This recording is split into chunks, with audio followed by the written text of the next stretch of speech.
সেই কবির বাড়ি ফজলুল করিম এর বজভবন।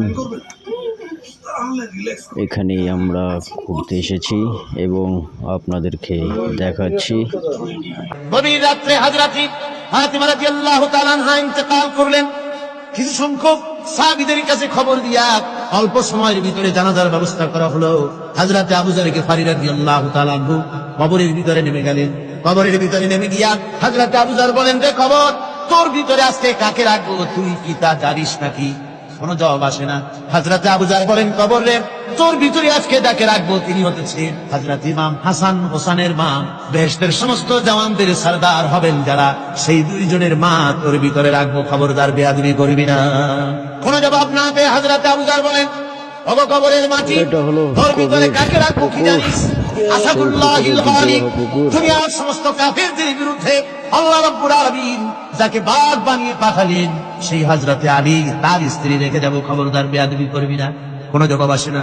হযরত আবু যর বলেন, কবরের মাটি, তোর ভিতরে যাকে রাখবো তিনি হলেন খাতুনে জান্নাত, বেহেশতের সমস্ত মহিলাদের সরদারিনী হবেন যে ফাতেমা, তারে রেখে যাবো, তোর ভিতরে খবরদার কোনো বেয়াদবি করবি না। আবার হযরত আবু যর বলেন, কবরের মাটি, তোর ভিতরে কারে রাখবো কি জানিস?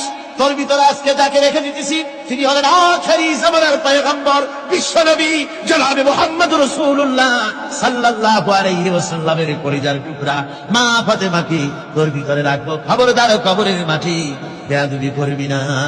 কিতাবে এসেছে হযরত আবু যরকে বাড়ি শুনতে পেলেন,